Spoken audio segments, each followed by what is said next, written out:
میں تو چاہتا ہوں کہ پاکستان میں کوئی ایسی حکومت آئے, کوئی ایسا لیڈر آئے جو سیاست میں مداخلت کرنے والے chief of the army staff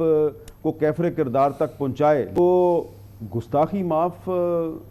Pakistan کے اس وقت جو زمینی حقائق ہیں اگر آپ ان کو سامنے رکھیں اور جناب محترم نواز شریف صاحب کا لندن میں کیا گیا دعویٰ جو ہے آپ اس کو سامنے رکھیں اور اس کو اگر آپ کمپیئر کریں, تو میں نہ چاہتے ہوئے بھی یہ کہنے پہ مجبور ہوں کہ اس کا مطلب یہ ہے. دیکھیں, نواز شریف صاحب جو ہیں وہ ایک سیاستدان ہیں اور ہمارے بہت سے سیاستدان جو ہیں وہ عام طور پہ یہ جملہ استعمال کرتے ہیں اپنی تقاریر میں, اپنے انٹرویوز میں, اپنی گفتگو میں کہ میں یہ بات لکھ کے دینے کے لیے تیار ہوں. اور اس طرح کی بہت سی تحریریں جو ہیں وہ اتفاق سے میرے پاس موجود ہیں, اور بدقسمتی سے عام طور پہ جو لکھی ہوئی بات ہے وہ بہت کم سچ ثابت ہوتی ہے. اب نواز شریف صاحب جو ہیں وہ اگر یہ کہہ رہے ہیں کہ میں لکھ کے دینے کو تیار ہوں کہ آئندہ حکومت جو ہے وہ مسلم لیگ نون کی بنے گی, تو گستاخی معاف پاکستان کے اس وقت جو زمینی حقائق ہیں اگر آپ ان کو سامنے رکھیں اور جناب محترم نواز شریف صاحب کا لندن میں کیا گیا دعویٰ جو ہے آپ اس کو سامنے رکھیں اور اس کو اگر آپ کمپیئر کریں, تو میں نہ چاہتے ہوئے بھی یہ کہنے پہ مجبور ہوں کہ اس کا مطلب یہ ہے کہ اگر آپ لکھ کے دینے کے لیے تیار ہیں کہ دوبارہ آپ کی حکومت بننے والی ہے, تو اس کا مطلب یہ ہے کہ پاکستان میں 2023 یا 2024 میں وہی ہونے والا ہے جو 2018 میں ہوا تھا. کیونکہ اس وقت عمران خان صاحب یہ کہتے تھے میں لکھ کے دینے کو تیار ہوں کہ اگلی حکومت میری ہوگی, اور ایک دن میں نے کہا اچھا پھر لکھ کے دیں. تو وہ ایک شاید واحد واقعہ ہے جس میں انہوں نے جو لکھ کے دیا وہ صحیح ثابت ہو گیا. تو اب ہو سکتا ہے نواز شریف صاحب یہ اگر لکھ کے دینے کے لیے تیار ہیں تو وہ بھی صحیح ثابت ہو جائیں, لیکن وہ پاکستان واپس آ رہے ہیں تو شاید مجھے لگتا ہے کہ جب وہ پاکستان واپس آ رہے ہیں تو واپس آنے سے پہلے وہ کچھ اس طرح کی باتیں کر رہی ہیں کہ ان کے کارکن اور ان کے سپورٹرز جو ہیں ان کا ان میں تو ویسے آ رہے ہیں, اس پہ تو کوئی اب شک نہیں ہے آپ کو؟ میرا خیال ہے کہ اب اگر 21 اکتوبر کی ڈیٹ اناؤنس ہو گئی ہے تو اب تو ان کو آنا پڑے گا. اگر اس دفعہ بھی وہ نہیں آئیں گے تو پھر کب آئیں گے, اور اگر وہ نہیں آئیں گے تو پھر اس کا مطلب یہ ہے کہ پھر الیکشن بھی ٹائم پہ نہیں ہوگا. لیکن جب وہ آئیں گے, میں تو چاہتا ہوں کہ وہ آئیں, کیونکہ جب وہ آئیں گے تو ظاہری بات ہے میرے سمیت بہت سے لوگ جو ہیں وہ ان سے یہ جاننا چاہتے ہیں کہ یہ جو آپ نے کل سٹیٹمنٹ دیا ہے کہ آپ جنرل باجوہ, جنرل فیض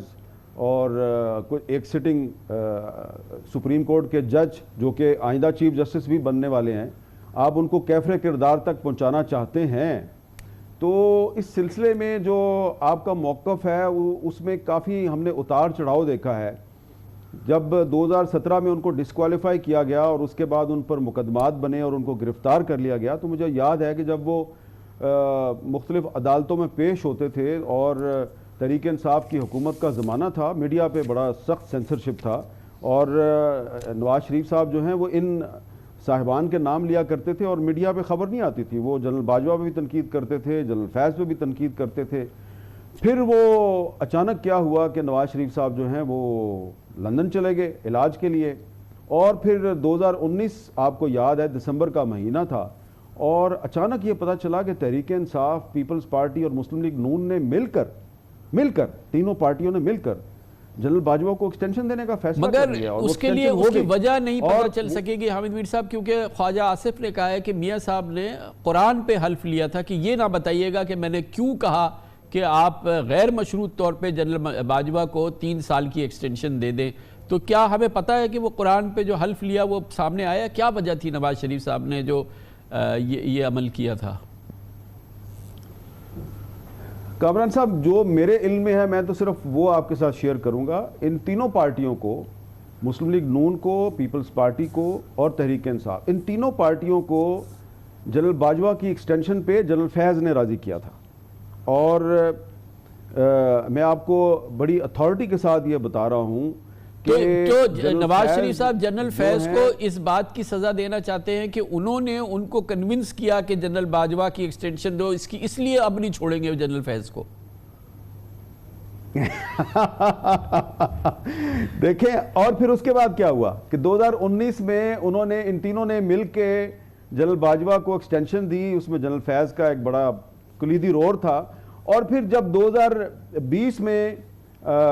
یہ پارٹیاں جو ہیں مسلم لیگ نون اور پیپلز پارٹی، ان کی آپس میں لڑائی ہو گئی کہ استعفے دینے ہیں یا نہیں دینے، تحریک عدم اعتماد لانی ہے، کیا کرنا ہے، اور پھر جب پی ڈی ایم بن گئی تو اس کے بعد آپ کو یاد ہے اکتوبر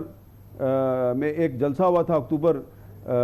2021 میں گجرانوالہ میں، تو اس جلسے میں نواز شریف صاحب نے دوبارہ اس آدمی کے خلاف دوبارہ نام لے کے تقریر کی جس کو انہوں نے ایکسٹینشن دی تھی۔ تو دیکھیں یہ جو اتار چڑھاؤ ہے یہ بڑا امپورٹنٹ ہے، یہ جو ان کا موقف، لیکن دیکھیں اتار چڑھاؤ جو ہے وہ قوم کو بڑا مہنگا پڑ سکتا ہے۔ حامد میر صاحب ابھی جو جس عزم کا انہوں نے اظہار کیا ہے اپنی اس تقریر کے ساتھ، جس میں انہوں نے کہا ہے کہ میں تحریری طور پہ دیتا ہوں کہ میں چوتھی بار وزیر اعظم بننے جا رہا ہوں، اب میں ایز اے پاکستانی تھوڑا سا گھبراہٹ کا شکار ہوں کہ انہوں نے دو وعدے کر دیے ہیں، ایک تو وہ سابق چیف آف آرمی اسٹاف کو کیفر کردار تک پہنچائیں گے، اور ایک آنے والے چیف جسٹس کو جو کہ آئندہ سال انشاءاللہ چیف جسٹس آف پاکستان ہوں گے، اور ظاہر آئندہ سالی حکومت الیکشن ہوں گے،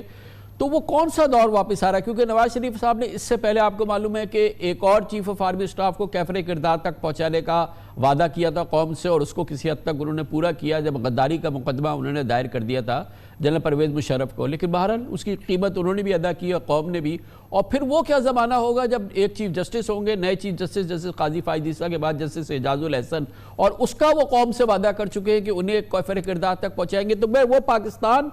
ویژولائز کر رہا ہوں جس میں ایک طرف وہ سابق chief of army staff general Qamar Javed Bajwa کو ٹھکانے لگائیں گے، اور ایک طرف وہ جو ہے وہ موجودہ چیف جسٹس آف پاکستان کے خلاف ان کو کیفر کردار تک پہنچائیں گے۔ وہ پاکستان تھوڑا سا مجھے گھبراہٹ سی ہو رہی ہے۔